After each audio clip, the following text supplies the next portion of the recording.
आधी आधी वाले बच्चों को मैं अपनी सलाह दूंगा कि आपका जो हो चुका है उसको और बेहतर कीजिए, और जो नहीं हुआ है उसको आप रिवर्स साइकोलॉजी से तैयार कीजिए। इनके जितने प्रश्न आए हुए इतिहास के उनको आप रटना शुरू करिए। तो मेरा ये मानना है कि अगर दिसंबर तक या 5 जनवरी तक आपके कोर्स कंप्लीट नहीं हुए हैं तो आप ऑलरेडी थोड़े से पीछे हो चुके हैं अपनी तैयारी से और सिलेक्शन के दायरे से। परंतु कोई ना कोई तो ऐसा नहीं कि असंभव तो कुछ होता नहीं है, तो संभव कैसे बनेगा ये? पिछले 10 साल के जितने प्रश्न पत्र हैं, बिल्कुल शॉर्ट हैंड जो नोट्स होते हैं उस पर आप काम कर सकते हैं। तो रीडिंग और रिविजन के बीच का जो डिफरेंस है वो बच्चों को समझना होगा कि सुबह स्टार्ट करो, रात तक उसको खत्म करो। सर प्री एग्जाम में किन चीज़ों पर विशेष ध्यान देना चाहिए सर? जैसे बच्चे तैयारी करते हैं, पुनः तो इस बार होना जाना चाहिए था 23 के अनुसार से, किसी भी कारणों से पीएससी ने इस बार नए सिलेबस नहीं दे पाए, क्योंकि पेपर हॉल में आने के बाद ही पता चलता है कि कट ऑफ कितने जा सकते हैं। पढ़ने का हैबिट 6 घंटे है और अचानक से उसको 14 घंटे करेंगे आप, एक तो मानसिक तनाव तो पैदा होगा ही होगा।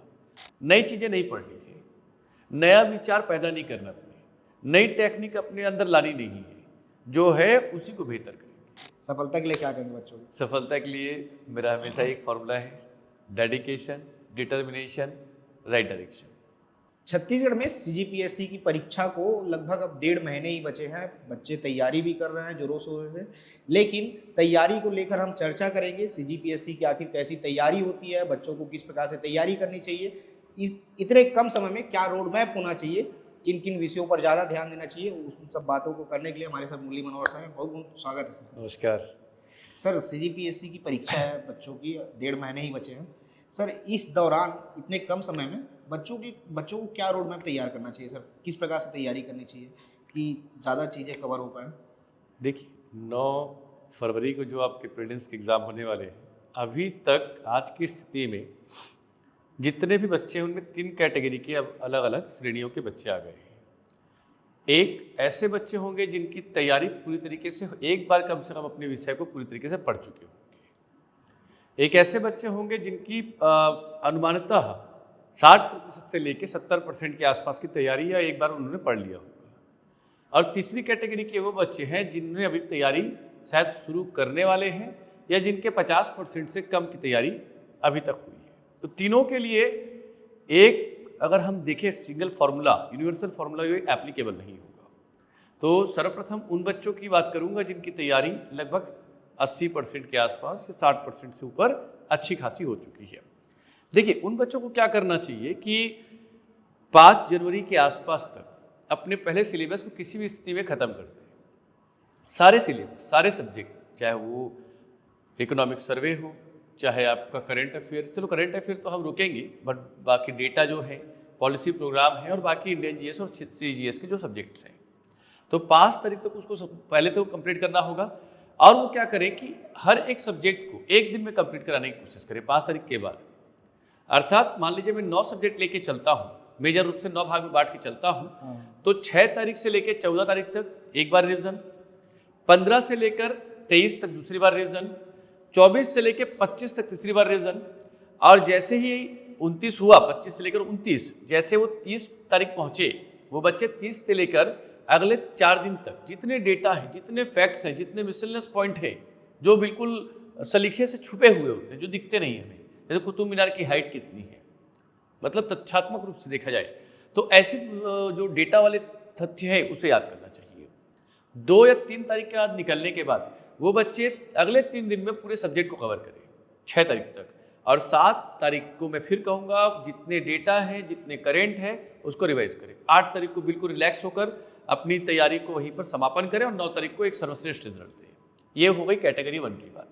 अब आते हैं कैटेगरी 2, जिनकी तैयारी अभी कितनी हुई है, लगभग आधी आधी वाले बच्चों को मैं अपनी सलाह दूंगा कि आपका जो हो चुका है उसको और बेहतर कीजिए, और जो नहीं हुआ है उसको आप रिवर्स साइकोलॉजी से तैयार कीजिए। अब रिवर्स साइकोलॉजी क्या होती है कि अगर आप मान लीजिए आपका इतिहास नहीं हुआ और आप सोचेंगे कि अभी मैं एंशिएंट, मिडाइवल और मॉडर्न को तैयार करना शुरू करूं, तो आपने जो पढ़ा है वो भी खराब हो जाएगा आपका। तो मैं कहूँगा कि आप प्रीवियस ईयर क्वेश्चन पेपर को उठाइए और हाल फिलहाल में 2-3 वर्षों में MPPCS, UPPCS, Bihar public services, even though UPSC और एसएससी, इनके जितने प्रश्न आए हुए इतिहास के उनको आप रटना शुरू करिए। क्योंकि मैं फिर कह रहा हूँ कि अगर आपकी तैयारी उस सब्जेक्ट में नहीं हुई है तो अब उठाने की कोई आवश्यकता नहीं होनी चाहिए आपको। अगर आप सोच रहे हैं कि अभी मैं नया सब्जेक्ट उठाऊंगा, तो मेरा ये मानना है कि अगर दिसंबर तक या 5 जनवरी तक आपके कोर्स कंप्लीट नहीं हुए हैं, तो आप ऑलरेडी थोड़े से पीछे हो चुके हैं अपनी तैयारी से और सिलेक्शन के दायरे से। इसलिए उसको रिवर्स साइकोलॉजी लाइए। रिवर्स साइकोलॉजी लाने से क्या होगा, एक अच्छी बात बता रहा हूँ आपको, कि जब हम अभी हाल फिलहाल में आए हुए प्रश्नों को जब समावेशित करते हैं, तो इसकी संभावनाएं होती है सीजीपीएससी में कि यूपीपीसीएस एमपीपीसीएस के क्वेश्चन को हमारा सीजीपीएससी डायरेक्टली उठा देता है एज इट इज फॉर्म में। तो कम से कम 8 जो प्रश्न आने वाले हैं उनमें ऐसा तो नहीं होगा इन बच्चों को कि ब्लैंक हुई है, कम से कम 4 प्रश्न बना पाएंगे।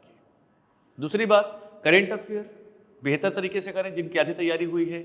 इकोनॉमिक सर्वे बहुत शानदार तरीके से करें, क्योंकि इस बार इकोनॉमिक सर्वे में पूछने के लिए बहुत कुछ है, केंद्र के अंतर्गत में भी और राज्य के अंतर्गत में भी। ठीक, अब आते हैं तीसरी कैटेगरी के बच्चे जिन्होंने तैयारी लगभग नहीं की है, अभी शायद सोच रहे कि तैयारी करें, और जिनकी तैयारी 20% 30% हुई है। तो हालांकि थोड़ा सा कटाक्ष लगेगा, परंतु वास्तविक यही है कि वो बच्चे ऑलरेडी बाहर हैं पीएससी की तैयारी में। परंतु कोई ना कोई तो ऐसा नहीं कि असंभव तो कुछ होता नहीं है। तो संभव कैसे बनेगा ये? तो संभव इस तरीके से बनेगा कि इन बच्चों को पिछले 10 साल के जितने प्रश्न पत्र हैं उसको या तो मेमोराइज करें, नहीं हो सकता है मेमोराइज तो उन चीज़ों को लगातार पढ़ें, याद करें, और याद नहीं भी हो रहा है किसी भी स्थिति में तो आप छोटे छोटे तथ्य को कहीं पर लिख के रखिए सिनॉप्सिस के फॉर्म में। मतलब आपका पॉलिटी अगर आप पढ़ रहे हैं तो हार्डली 12-15 पन्ने में आपकी पॉलिटी खत्म हो जानी चाहिए। हिस्ट्री अगर आप पढ़ रहे हैं तो हिस्ट्री भी वैसे ही आपके 40 पन्ने 30 पन्ने में खत्म हो जाने चाहिए। बिल्कुल शॉर्ट हैंड जो नोट्स होते हैं उस पर आप काम कर सकते हैं।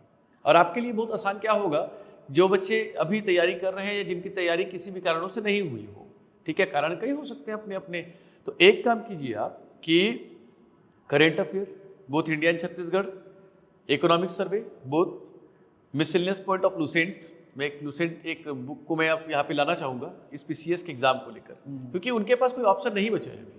क्योंकि अगर मैं कहूँ कि अब वो बिल्कुल थॉरो नॉलेज पे चले तो संभव नहीं है। जैसे अब हमारे यहाँ बच्चे 1200 घंटे लगभग पढ़ चुके हैं, अब 1200 घंटे को आपके पास 60 दिन में 1200 घंटे होते भी नहीं कि आप उसको कर पाएँ, तो संभव नहीं है। तो इसलिए उन बच्चों के लिए है कि current affair, economic survey, previous year question paper, Chhattisgarh में जो खासकर आर्ट रेवेन्यू कल्चर वाला पार्ट है, हिस्ट्री के प्रीवियस ईयर के क्वेश्चन है छत्तीसगढ़ के, इन्हीं को पढ़ के जाएं। और कोशिश करें आप जो इस तरीके का बच्चे हैं वो लगभग 90% के आसपास एक्यूरेसी को मेंटेन करें। क्योंकि आप मान के चलिए पीसीएस का जैसे ट्रेंड आया है पिछले 1-2 वर्षों में, उसमें 55 से 60 क्वेश्चन तो डायरेक्ट आपके क्वेश्चन होते हैं और उसमें आपको गलती नहीं करनी है। वही 55-60 क्वेश्चन को आप अच्छे से कीजिए, 10 क्वेश्चन एड ऑन कीजिए तो आप सिलेक्शन से अंदर हैं। तो थोड़ी स्ट्रैटेजी तीनों के लिए अलग अलग होनी चाहिए। पर फिर भी कह रहा हूँ कि जो बच्चे अभी लगभग 80% 70% की तैयारी में हैं, आपकी प्रबलता बहुत ज़बरदस्त होने वाली है। आप बस रिवाइज करने की जो ना करने की भूल पर मत कीजिएगा, मल्टीपल टाइम्स रिवाइज करिए। और याद रखेंगे, एक स्टेटमेंट में हमेशा कहते आया हूँ कि अगर आपका एक पूरा विषय एक दिन में रिवाइज नहीं हुआ है तो वो रिविज़न नहीं कर रहे हैं, आप उसको फिर से रीडिंग कर रहे हैं। तो रीडिंग और रिविज़न के बीच का जो डिफरेंस है वो बच्चों को समझना होगा कि सुबह स्टार्ट करो, रात तक उसको ख़त्म करो, तभी जाके याद रखेंगे। जब आप 4 बार 5 बार 6 बार किसी चीज़ को पढ़ते हैं तो आपको लगता है कि हाँ उस विषय पर मेरी पकड़ है। आप मानेंगे नहीं, अभ्यर्थियों को, क्योंकि हम भी कभी किसी ज़माने में अभ्यर्थी रहे, तो जब उस सब्जेक्ट को हम मल्टीपल टाइम पढ़ते हैं तो उसमें क्या होता है कि वो पेजेस भी याद आते हैं, उसके जो बॉक्स हैं जो आपने बनाए हैं वो भी याद आते हैं आपको, वो बिकॉज ऑफ द रिविज़न। तो मेरा तो ये तीनों कैटेगरी के लिए ये पहला सुझाव होगा। सर प्री एग्जाम में किन चीज़ों पर विशेष ध्यान देना चाहिए सर? जैसे बच्चे तैयारी करते हैं तो सबसे मेन चीज़ क्या होना चाहिए कि प्री एग्जाम के लिए? आप देखिए छत्तीसगढ़ पीसीएस में जिस तरह के कट ऑफ आ रहे हैं 135+ जो कट ऑफ आ रहे हैं, अब इसमें किसी चीज़ को छोड़ने की तो कोई गुंजाइश ही नहीं बचती है। हाँ, ये मज़ेदार तब होगा जब पेपर बड़ा टफ आए और 90 नंबर के आसपास जब वो वेरी करेगा ना, तब वो उसमें आप ये चीज़ कह सकते हो कि ये चीज़ छोड़े और ये चीज़ें हम पढ़ें। अब बात करते, चलो एक हम प्रैक्टिकल एग्जाम्पल लेके चलते हैं कि जैसे पिछले कई बार भी हुआ है कि 79 नंबर, 83 नंबर, ऐसे नंबर भी कट ऑफ हमारे छत्तीसगढ़ में आए हैं। तो ऐसे विषय के लिए क्या करना होगा? देखिए, एक तो मैं कहा कि करेंट अफेयर छूटना नहीं चाहिए किसी भी स्थिति में। छत्तीसगढ़ का कला एवं संस्कृति, क्योंकि एक बहुत बड़ा वेटेज है ये।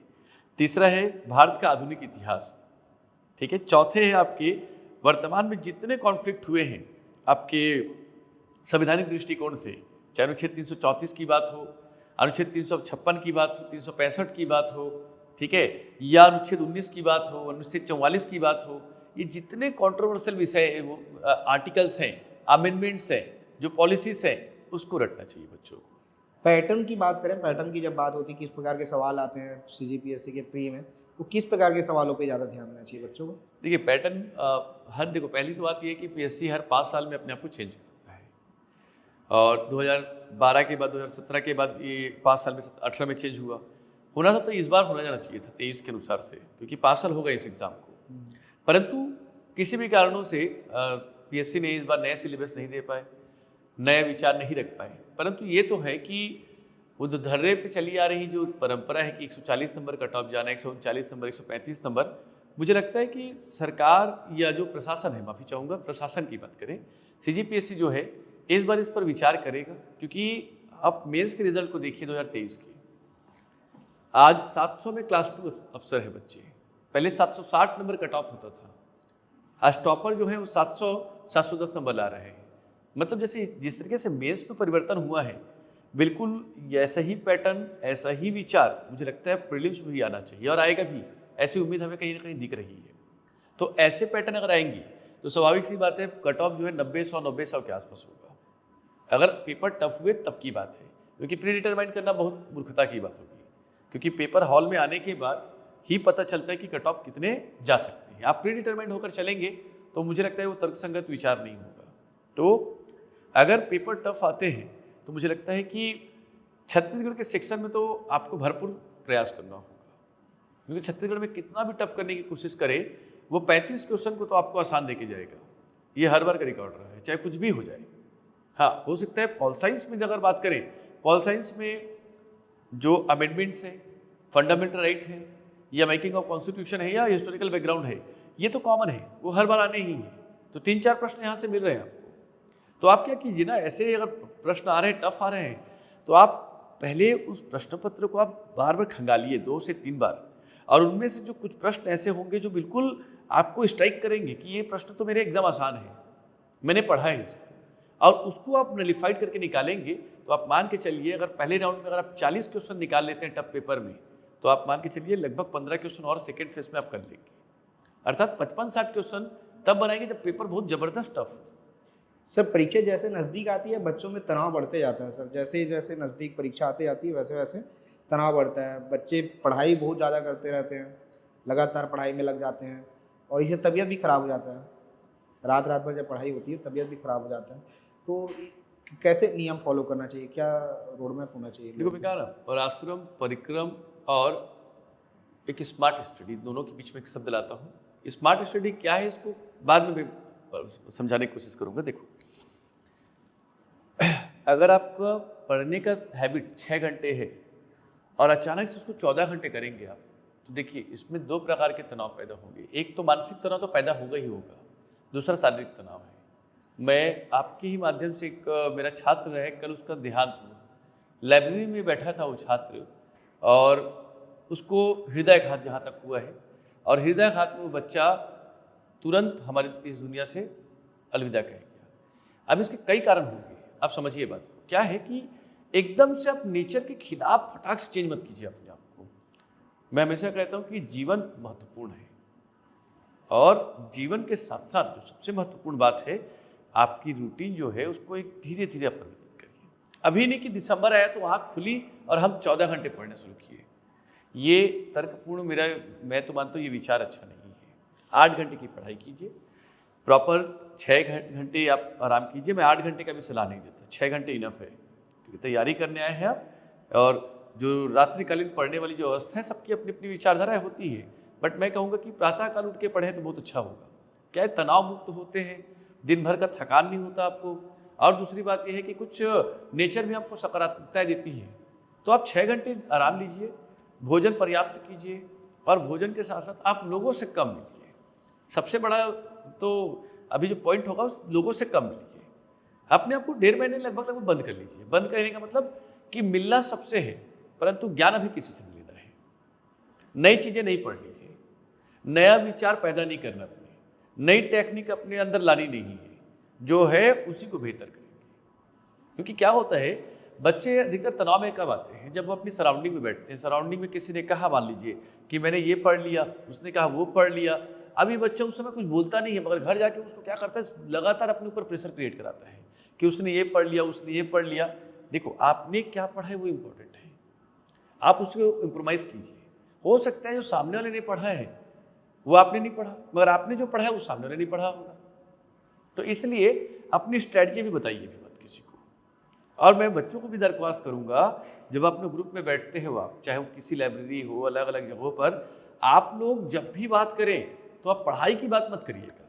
मेरा आग्रह है आप लोग से, अब पढ़ाई की बात करें तो अच्छी बातें करिए कि चलो आज एक मॉडर्न हिस्ट्री का हम लोग MCQ ऐसे बात करते हैं, नॉर्मल, किसी को क्रिटिसाइज करने के लिए, किसी को दिखाने के लिए, दबाने के लिए वाला काम मत करिए। इससे क्या होता है कि आप भी तनाव में आते हैं और सामने वाला भी तनाव में आता है, क्योंकि आपका जो पूरा का पूरा जो प्रतिस्पर्धा है वो आपके दोस्तों के बीच का नहीं है, 70,000 से लेकर 90,000 जो लोग फॉर्म भरे उनके बीच का है। तो अपने बीच में जो प्रतिस्पर्धा है उसको बंद करिए।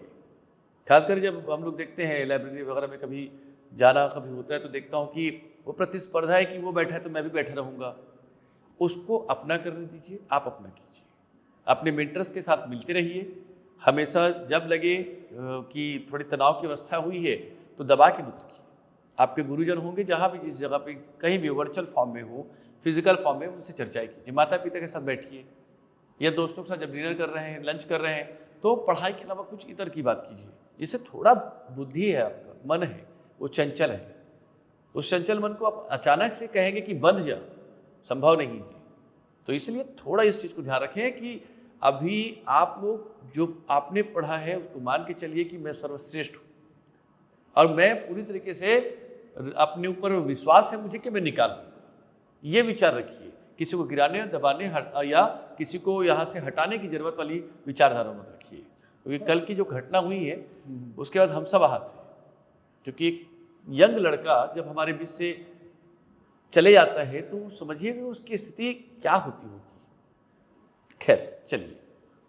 सर, अंतिम समय है, आपके यहाँ से हर साल कई बच्चे सिलेक्शन होते हैं, कई बच्चों का CGPSC में सिलेक्शन होकर अधिकारी बनते हैं, हर बार हमने इंटरव्यू किया है।